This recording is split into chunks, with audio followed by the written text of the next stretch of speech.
আসসালামু আলাইকুম গাইস, আমি জেকে। আজকে আমরা চিটাগং সিটির ঐতিহ্যবাহী স্থানগুলো পরিদর্শন করব। আজকে আমরা যা যা দেখছি: চিটাগং ওয়ার সেমেটারি, যেটা দ্বিতীয় বিশ্বযুদ্ধের পরে স্থাপন করা হয়। মুঘলদের ঐতিহ্যবাহী স্থাপনা পর্তুগিজ ভবন। ইউরোপিয়ান ক্লাব, যার বাইরে সাইনবোর্ড দেয়া ছিল dog and Indians prohibited. Pahartali railway জাদুঘর। Chittagong boat club. চিটাগং সিটির অন্যতম স্থান পতেঙ্গা বিচ। আরও রয়েছে ঐতিহ্যবাহী মেম্বারের হোটেল এবং তার সুস্বাদু খাবার। এবং পরিশেষে রয়েছে নিউ লিভার ড্রিঙ্ক হাউস, যেটা প্রায় 50 থেকে 60 বছরের পুরনো। এটা ফালুদার জন্য বেশ বিখ্যাত চট্টগ্রামে। তো চলুন শুরু করা যাক আজকের ব্লগ। আমরা ডলফিন মোড় থেকে অটো ভাড়া করি কক্সবাজার বাস টার্মিনালে যাওয়ার জন্য। কক্সবাজার বাস টার্মিনালে এসে দেখি এখানে সব ধরনের বাসের ব্যবস্থা রয়েছে, এসি নন এসি। আমরা 150 টাকা করে লোকাল বাসের টিকিট কাটি শহরে যাওয়ার জন্য। শহরে এসে আমরা একটা সিএনজি রিজার্ভ করি 1000 টাকা দিয়ে। তাকে আমরা বলেছি আমরা 4 ঘন্টার মতো ঘুরবো, যত সব দর্শনীয় স্থান আছে সেখানে যাব। সিএনজি আলাটা বেশ মজার ছিল, তার কথাগুলো শুনুন। হয়তো এখানে শিক্ষিত কথাবার্তা কইতে পারে, বলে নেতা কি কথা। প্রথমে আমরা চিটাগং ওয়ার সিমেট্রি দেখতে আসি, যেটা দ্বিতীয় বিশ্বযুদ্ধের পরে প্রতিষ্ঠা করা হয়। দ্বিতীয় বিশ্বযুদ্ধের প্রায় 400 সৈন্যদের সমাধি সেখানে ছিল। বর্তমানে সেখানে 771টি সমাধি রয়েছে। কিন্তু দুঃখের বিষয়, আজকে সোমবার আমরা এসে দেখি বন্ধ। কেন বন্ধ এটা বলতে পারবো না, আমাদের কপাল খারাপ হয়তো বা। তবে এটা সকাল 9টা থেকে দুপুর 12টা, বিকেল 3টা থেকে 5টা পর্যন্ত খোলা থাকে। পরবর্তীতে আমরা পর্তুগিজ ভবন দেখার জন্য সরকারি হাজী মোহাম্মদ মহসিন কলেজ চট্টগ্রামের সামনে এসে দাঁড়াই। এটার ভিতরে রয়েছে পর্তুগিজ ভবন। কলেজটা বেশ সুন্দর, দেখতেই পাচ্ছেন হলের সাথে রাষ্ট্রভাষা বাংলা চাই 1952 সালের চিত্র অঙ্কন তুলে ধরা। কলা ভবনের নিচেই সাইনবোর্ড দেয়া আছে। সামনের দিকে গেলে আমরা কি কি দেখতে পাবো? আমরা পর্তুগিজ ভবন দেখব।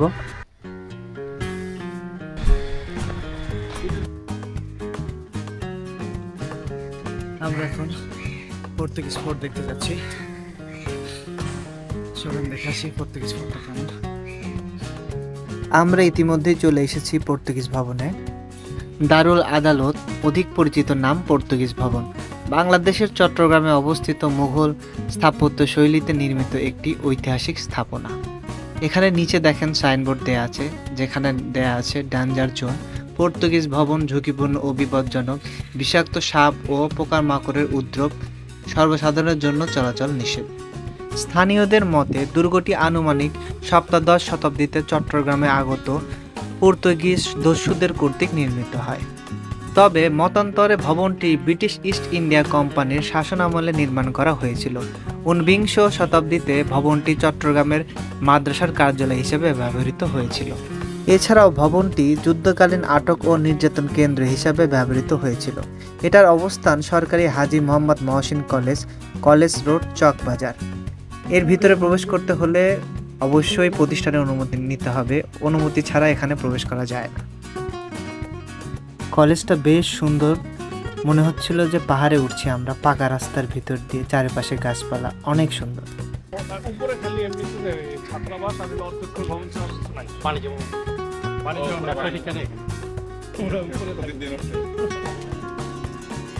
পর্তুগিজ ভবন থেকে বের হয়ে আমরা সরাসরি ইউরোপিয়ান ক্লাবে চলে আসি।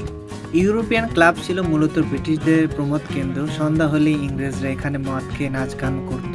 এই ক্লাবে কেবল ইংরেজ কর্মচারী, কর্মকর্তা, দারোয়ান ছাড়া এশিয়ানদের প্রবেশ নিষেধ ছিল। এই ক্লাবের বাইরে সাইনবোর্ডে লেখা ছিল ডগস অ্যান্ড ইন্ডিয়ান প্রোহিবিটেড, কুকুর ও ভারতীয়দের প্রবেশ নিষেধ। 1932 সালে 23 সেপ্টেম্বর পুরুষ ছদ্মবেশে প্রীতিলতা ওয়াজেদ্দারের নেতৃত্বে ক্লাবটি আক্রমণ করা হয়। ইংরেজদের পাল্টা আক্রমণে প্রীতিলতা আহত হন এবং ইংরেজদের হাতে গ্রেপ্তার হওয়ার আশঙ্কায় সাইনাইড খেয়ে আত্মহত্যা দেন নিজেকে। ইউরোপিয়ান ক্লাব পরিদর্শনের পরে পাশেই আমরা পাহাড়তলি রেলওয়ে জাদুঘর দেখতে আসি। কিন্তু আবারও দুঃখের বিষয়, পাহাড়তলি রেলওয়ে জাদুঘরটি বন্ধ ছিল, সো আমরা দেখতে পাইনি। তাই মন খারাপ করে আবার এখান থেকে চলে যেতে হচ্ছে।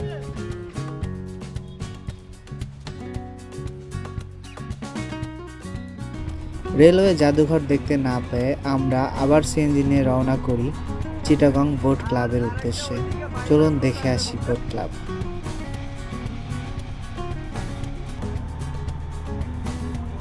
আমরা ইতিমধ্যে বোট ক্লাবের সামনে এসে পৌঁছেছি। আমরা এখন চিটাগাং বোট ক্লাবের ভিতরে ঘোরাঘুরি করছি। চিটাগং বোট ক্লাবের প্রথম সতর্কবাণী, তারা ক্যামেরা নিয়ে প্রবেশ করতে দেয় না, কিন্তু ফোন নিয়ে প্রবেশ করতে দেয়। আর এখানে প্রবেশ করতে হলে আপনাকে জনপ্রতি গুনতে হবে 50 টাকা। এখানে রয়েছে ছোটদের জন্য নানা প্রকার খেলার সুব্যবস্থা। আপনারা বাচ্চাদের নিয়ে আসলে অনায়াসে তাদের এখানে খেলা করাতে পারবেন। এবং বড়দের জন্য অনেক সুন্দর সুন্দর পানির পাশে বসার জায়গা। নিজ চোখে আপনারা নৌবাহিনীর জাহাজ দেখতে পারবেন এবং নৌ কর্মকর্তারা কাজ করছে সেটা উপভোগ করতে পারবেন। এবং ছবি তোলার জন্য অপূর্ব সুন্দর সুন্দর স্পট।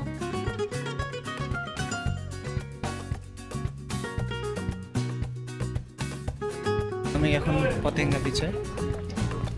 চিটাগং বোট ক্লাব থেকে আমরা সরাসরি চলে আসি পতেঙ্গা বিচে। আর পতেঙ্গা বিচে আস্তে আস্তে আমাদের প্রায় সন্ধ্যা হয়ে যায়।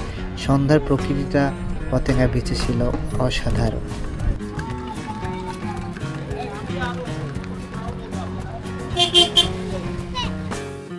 পতেঙ্গা বিচে ভ্রাম্যমাণ ডিজিটাল চায়ের দোকান।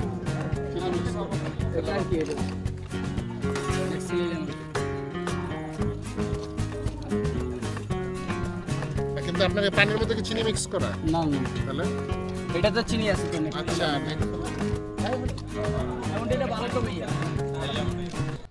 সবাই মিলে সারাদিন অনেক ঘোরাফেরা করেছি, আমরা সবাই অনেক টায়ার্ড। তাই সবাই মিলে ভাবলাম 1 কাপ করে চা খেয়ে নিজেদেরকে একটু রিফ্রেশ করে নিই।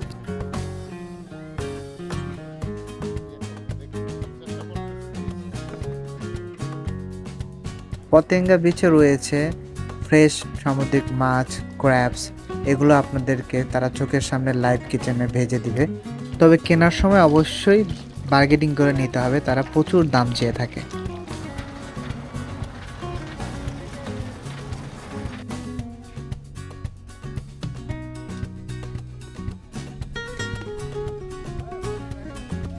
পতেঙ্গা বিচ ঘোরা শেষে আমরা রাতের খাবারের জন্য চলে আসি চট্টগ্রাম সিটির সেই মেম্বারের হোটেলে।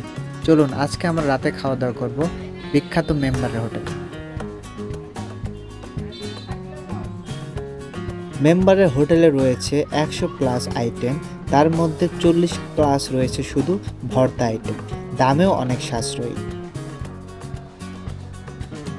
আমরা 7 জন এখানে বেশ মজা করে খেয়েছি। আমরা বিভিন্ন রকমের ভর্তা আইটেম নিয়েছি, আমরা হাঁসের মাংস নিয়েছি, আমরা চিংড়ি মাছ নিয়েছি।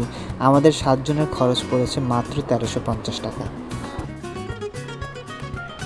মেম্বারের হোটেলে খাওয়া দাওয়া শেষ করে আমরা মেম্বারের হোটেলের সামনে থেকে একটা সিএনজি ভাড়া করি নিউ মার্কেট এলাকায় আসার জন্য 150 টাকায় 5 জন। যদিও ওখান থেকে লেগুনা খুব কম আসে, তবে লেগুনার ভাড়া 25 টাকা জন।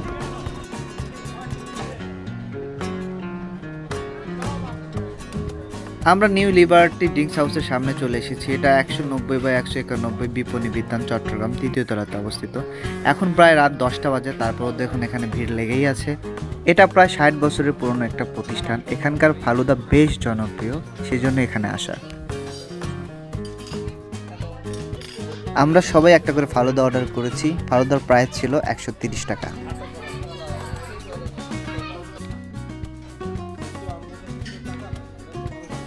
এবং আমরা এখানে টুটি ফুটি অর্ডার করেছিলাম, যার প্রাইস ছিল 170 টাকা। এবং টুটি ফুটিটা বেশ মজাদার ছিল। ফালুদা এবং টুটি ফুটি দুটো খাবারই বেশ মজা ছিল। সারাদিন অনেক ঘোরাফেরা হয়েছে, এবার বিদায় নেওয়ার পালা। জায়গাটা বেশ সুন্দর ছিল। চলুন ঝালমুড়ি খেতে খেতে বিদায় নেওয়া যাক। আজকের মতো বিদায় নিচ্ছি গাইজ। আবারও দেখা হবে নতুন কোনো জায়গায় নতুন কোনো ব্লগ নিয়ে। আমার পাশে থাকার জন্য চ্যানেলটি সাবস্ক্রাইব করুন এবং পাশে থাকা বেল আইকনটি প্রেস করুন। ভিডিওটি ভালো লাগলে কমেন্ট করতে এবং শেয়ার করতে ভুলবেন না।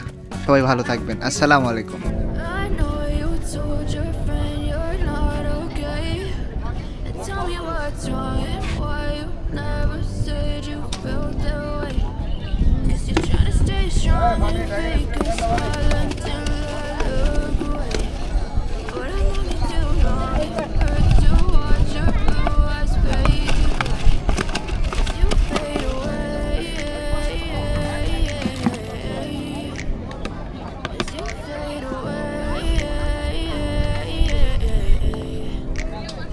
Yeah, I'm about to fade away. Cause every time I wake up I feel like it's Monday. Something's going wrong with all the